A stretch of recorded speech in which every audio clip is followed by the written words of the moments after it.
Wewe Serafina, na mwanzo tumeongelea jambo. Mimi sitaji mimba, na mimba nataka itoke. Hivi unakisikia unachokiongea wewe? Nakuuliza unakisikia unachokiongea? Yaani umeniharibia maisha, umeniharibia masomo yangu. Bado na sasa hivi unataka utoe uhai wangu. Hii mimba haitoki. Umenisikia? Iwe asubuhi, iwe jioni, iwe usiku, mimba sitoi. Bicho lako hili na akili bicho lako wewe. Wewe sasa una akili timamu. Acha nikwambie kitu. Elimu ya msingi umemaliza vizuri. Sekondari umemaliza. Chuo umemaliza. Umekaribia kupata mafanikio. Bicho ujinga tu na mimba yako. Unanipa mimba mimi? Hivi unaelewa ninachokwambia? Mimba sitaki, nataka mimba itoke. Ndio hilo tu la kwangu. Hilo mimi sijali. Yaani hilo masuala ya shule niko tayari nipoteze kila kitu, lakini sio kupoteza uhai wangu. Unaweza kupoteza elimu lakini ukaja ukaipata, lakini sio uhai. Wewe ushawahi kuona wapi mtu akifa anarudi? Yaani kwa hiyo mwanaume una hata aibu. Yaani unataka kabisa mimi nife. Nakwambiaje, mimba sitoi, niue, nife, yaani mimba sitoi. Hivi una akili timamu wewe? Una akili timamu bicho lako? Efu nizali kama umesoma umeelewa, kumbe umesoma tu ulikuwa na kalili ubao. Angalia maisha mbeleni. Hiyo ni mimi natoka. Utabeba mimba nyingine utazaa. Unaelewa? Achana na masuala ya mimba. Kwanza sitaki nikubembeleze, nataka niongee bana bidii kuhusu mimba. Hiyo mimba sitaki na mimba utoe. Nimekusikiliza sana mbona. Sasa naomba unisikilize. Tena unisikilize kwa makini. Na haya ninayoongea uiweke kwenye akili yako na utembee nayo. Hakuna mimba inayotolewa. Hakuna mimba inayotoka. Na kingine, nitakachokuja kukufanya kwenye maisha yako wewe mwanaume, utakaa unisahau kwenye maisha yako. Mpaka unazika unafikiwa na mchanga wa mwisho, utakaa unisahau kwenye maisha yako. Kunguni mweusi wewe.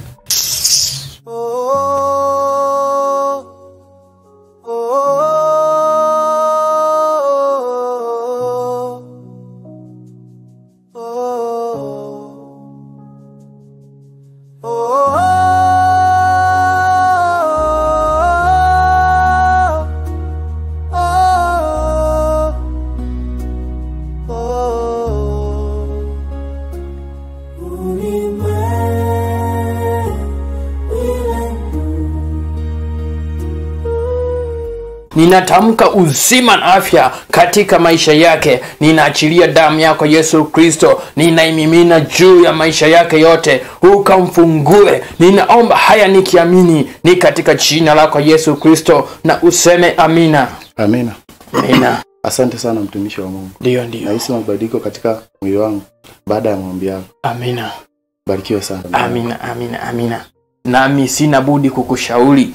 Tuna ibada siku ya Jumapili. Karibu sana kanisani, uje upate mafundisho yenye nguvu, yenye kutia moyo, yenye kukuimarisha kiroho. Maana nguvu iliyokuwa ndani yako bado inakuwinda, bado inakunyemelea. Kwa hiyo usiache kuja ibadani. Njoo uje upate mafundisho ili uendelee kukaa na uwepo wa Mungu.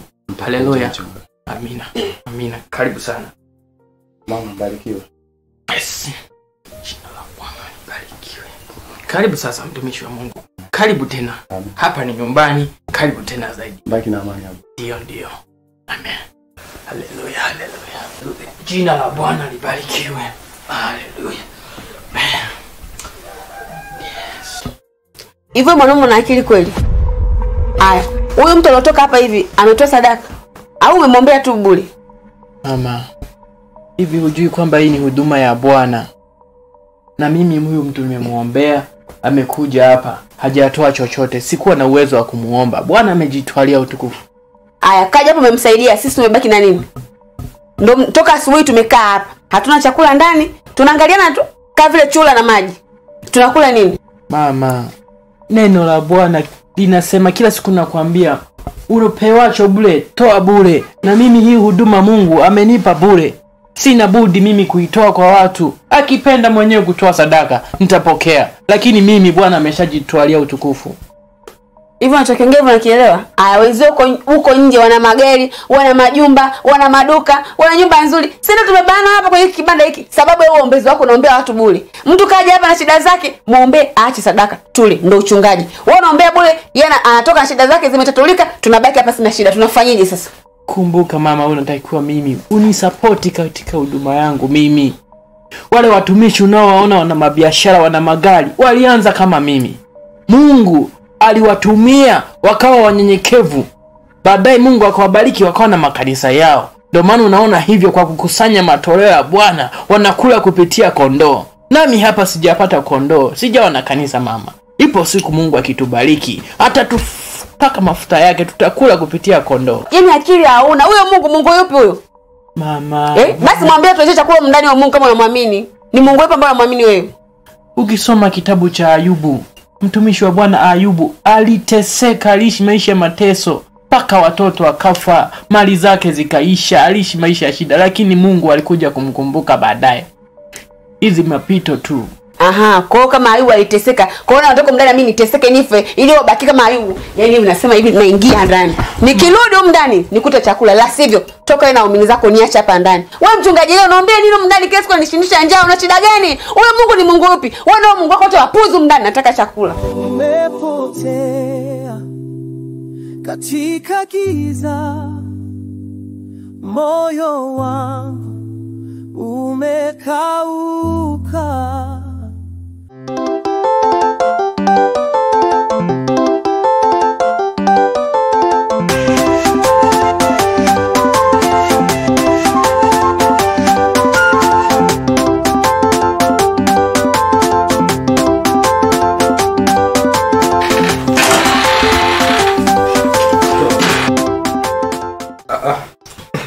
Mtu vipi mbona umevimba? Mimi nitegemea kutoka kwa mishe zangu za kubeti na kutosha nipikia masotoji, marorojo, mzee wa kumonda na vesha, sina muda. Afuta kitu kingine na mkeka wa ndefu hapa kama milioni 20 hapa tunazipiga. Mtolee ujinga wako huko. Yaani mimi naanza vitu vya amana naongea ujinga. Ushabeti ushapata hela ngapi mpaka leo hii? Hebu nisikilize. Mimi huko ndani nilikuwa natunza hela yangu ili baadaye nje kununua kitu cha maana. Lakini cha ajabu nimeingia ndani sijakuta hela. Unaweza kaniambia hela imeenda wapi? Sasa mweza mimi kuhusu habari za hela. Wewe kipindi unaekea unishirikisha. Wewe kama unaekea hela zako ungeniambia wewe mzee wa kumonda, wewe Bosco. Bwana, mimi kuna hela zangu nimeweka sehemu. Alafu ndani kuna panya. Kuna panya kibao. Sikuta hata panya ameiba hizo hela. Bosco, naomba unisikilize kwa makini. Na kujua vizuri wewe mwanamume. Hebu naomba niambie hela imeenda wapi? Panya ataingiaje atachukuaje hela ndani lakini Hapo sikia. Usinibabaisha mimi ndani mimi kuishi. Mimi nishafanya kazi kibao. Mimi nishafanya kazi na wazungu. Nishafanya kazi Ikulu. Nishafanya kazi na wabunge. Pale bungeni mimi nimechafua sana. Mimi sije kwa kuishi kwako mimi kuonekana kama unanyanyasa. Wewe niambie mimi nijikatae nikafanya maisha yangu. Sasa kama umefanya kazi na wazungu, umefanya kazi Ikulu, huko ndani umefuata nini? Nisikilize wewe mwanamume, na kulisha, na kuvisha, afu bado unaniibia. Hivyo na akili unajielewa wewe? Sikia, mimi sio kama naangania kukaa mkwako. Sema tu kwa sababu una vitu vyangu na vitu ninavyovielewa. Mimi na madem kibao huko nje wananielewa kishenzi yani. Umeona? Mimi sio kama naangania kukaa kwako. Kama wewe unaona mimi simaindi kukaa hapa nini? Niambie nijichenge, nijikatae. Niondoke mimi nikafanye maisha yangu. Mimi kama hivi nisepe. Bwana Bosco, sasa masuala ya kuondoka yanaingiaje jamani? Mimi nilikuwa nakuuliza tu kama hujachukua si unaniambia tu, bwana mimi sijachukua jamani. Mimi naona unalazimisha mimi nimeiba hela. Mimi hela sijachukua, mimi naondoka zangu. Bwana mangu usiondoke Bosco wangu. Mimi ngoma nakuuliza tu kama ulikuwa hujachukua si unaniambia tu kwamba sijachukua lakini jamani. Basi. Sasa mimi nakuelekeza sijachukua na lazimisha nimechukua. Basi labda nitakuwa nimesahau basi. Mambo ndio hayo kama vipi sikia sasa nikuelekeze. Hebu nichekechee buku hapo kwanza. Buku tena? Fanya mazingira kabeti nikatie mkeka mwingine nipige hela ndefu. Jamani mimi buku hapa sina. Sio nimepoteza hela hapa saizi jamani. Fanya hivyo mazingira ya buku. Wewe weka jisearch ndani uweze kukosa hela bwana. Maya usijali buku nitakupa ila sio saizi. Ngoja niangalie hapa nitakugaia baadaye. Hakika. Bali. Jichekeche sasa. Ulimwengu.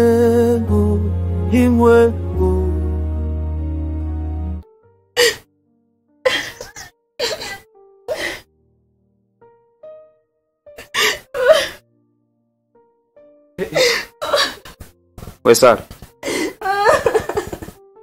Wewe Serafina. Shida nini unakaa hapo unaanza kulialia ovyo?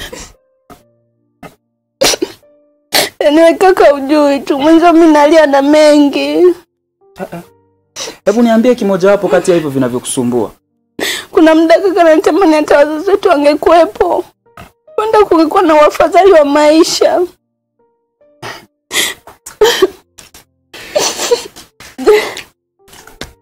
Unajua Sara, Hivyo vilio vyako mimi nimevizoea sana. Sana tu. Sio mara moja, sio mara mbili. Hivi kwa nini unashindwa kujitia moyo Sara? Kwa nini unashindwa kuelewa kwamba sasa hivi tumebaki wawili tu? Tunatakiwa tuzipambanie ndoto zetu. Sara, mimi nafanya kila kazi inayokuja mbele yangu ili wewe umalize masomo yako ya chuo.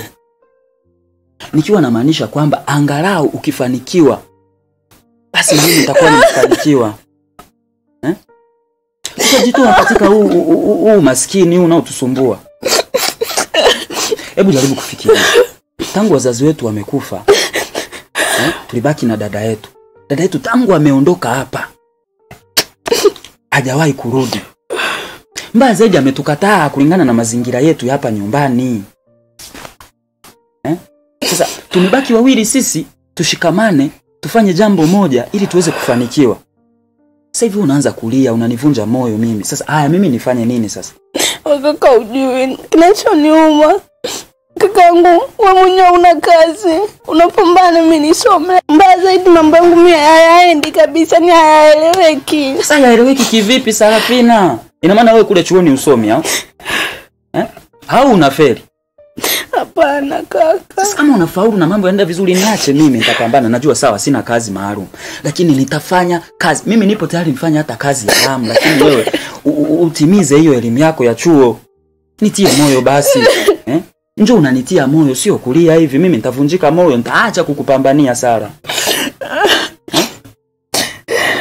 Hebu acha hayo mambo, acha kulia. Tafadhali nakuomba uache kulia. Unanielewa? Acha kulia. Mimi nitafanya kila njia. Nitafanya kila mbinu. Sisi tutafanikiwa. Si unaniamini mimi kakako? Unaniamini?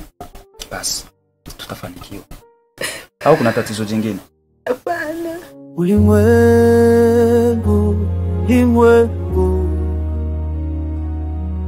una mengi machungu. Ulimwengu una mengi machungu. Ulimwengu una mengi machungu.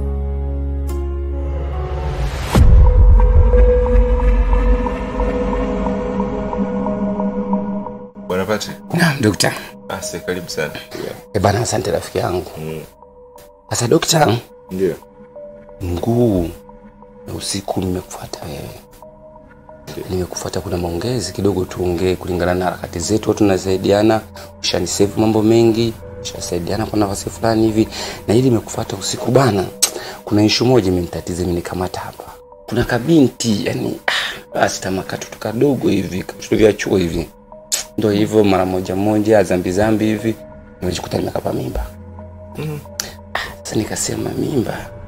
Nikasema pia mimi nitajengea mazingira sio rafiki. Pale nyumbani kwangu, familia yangu pia hata familia yule mtoto pia nitamwalibia masomo na malengo yake. Sasa nikafikia kwa haraka. Akasema haraka hapa ili jambo nisaidie na rafiki yangu. Na msaada ambao umeleta usiku. Dokta, mimi nahitaji mimba toe.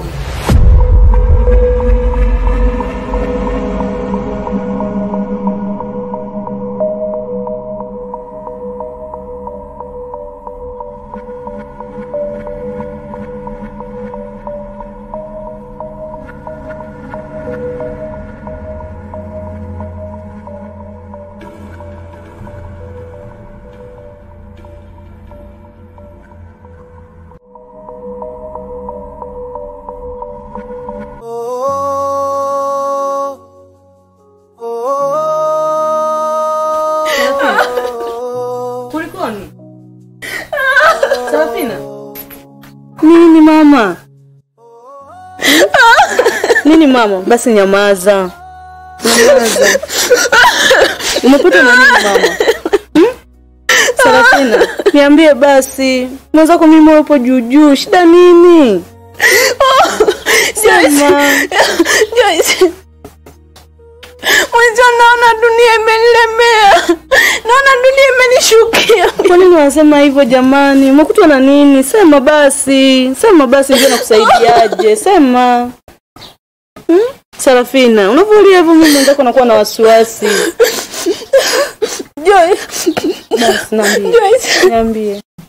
Mwanzo nyumbani mimi nategemea. Ndio. Kakaangu anapambana usiku na mchana mimi nisome. Najua. Lakini usiamini mimi leo nimemwangusha kakaangu. Kwa nini? Umemwangusha na nini sasa? Ndio useme, ndio nakusaidiaje. Maisha yenyewe nyumbani magumu Joy. Kakaangu anapambana na wewe kwa lazima ukasielewe. Lakini leo mimi nimefeli. Joy. Sema nakusikiliza, sema. Sio mimi na mimba. Na mimba? Joy na mimba. Ni ya nani? Joy mimba ni ya Patrick. Na mbaya zaidi, kinachoniuma mimi, Patrick amedai mimba nitoe kwa gharama yoyote ile. Basi. Naofia mimi maisha yangu. Elimu pia nimekosa. Bado Patrick pia anataka nitoe mimba. Vipi nikipoteza uhai wangu mimi Joy? Mimi nakuwa mgeni wa nani mimi? Basi Safina, nisikilize mimi kama rafiki yako, sawa? Usije ukajaribu kutoa hiyo mimba. Hebu fikiria. Ukosa elimu. Ukosa pia na mtoto. Nyamaza Safina, rafiki yangu, nyamaza. Mimi nitajaribu kumtafuta niongee naye. Umesikia? Nyamaza mama. Nitajaribu kumtafuta niongee naye. Nitajaribu, usijali.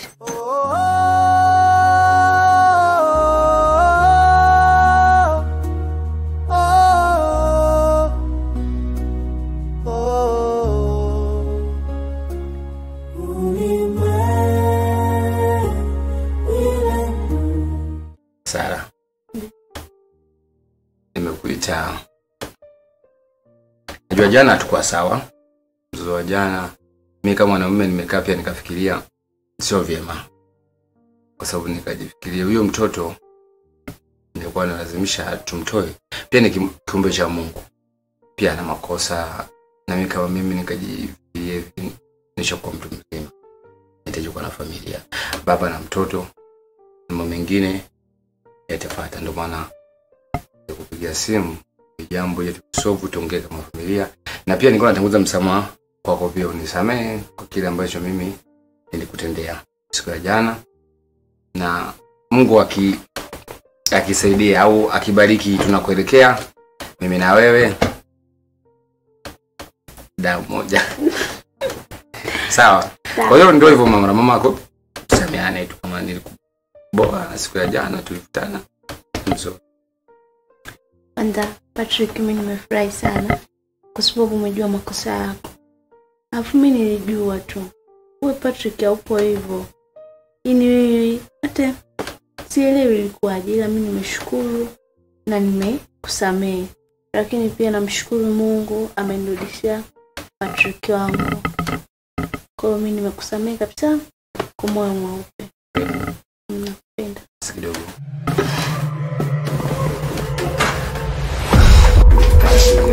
Sawa.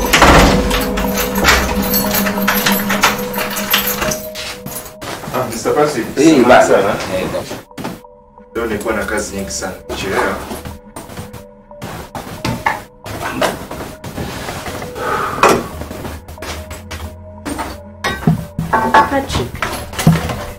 Patrick. Yini unaruhusu mtu aingie kwenye chumba chako? Aliyakuwa tupo. Yupo kikazi. Mbona mimi sina wasiwasi kama uliona? Mbona mimi niko safi? Moyo wangu sina wasiwasi na jamaa. Kwa amani. Lakini namuona anachokifanya lakini amekuwa na amani tu, kusio jambo wala kusio mashaka.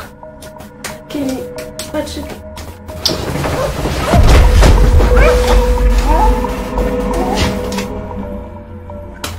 sasa sogeza lete miguu yako sasa niende.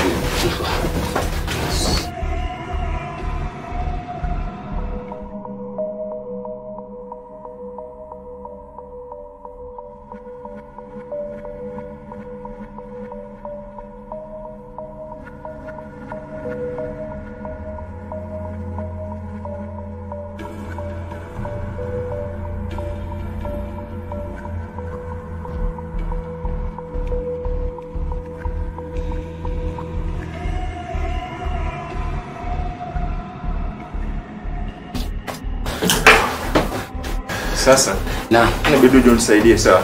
Zunguka kwa huku. Shikilia hiyo mashine.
Tuko sahihi.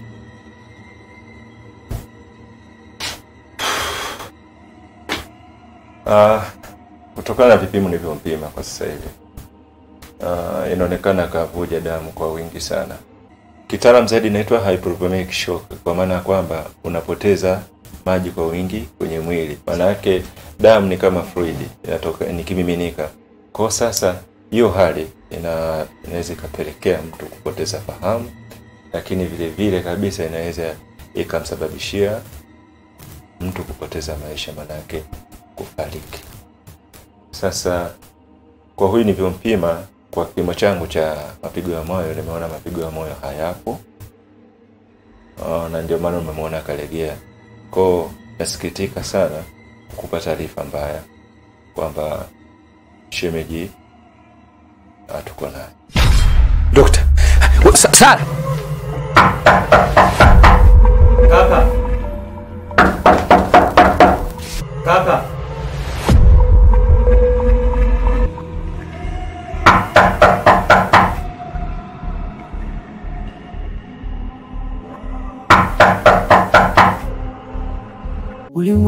Ulimwengu, ulimwengu una mengi machungu. Ulimwengu, ulimwengu una mengi machungu.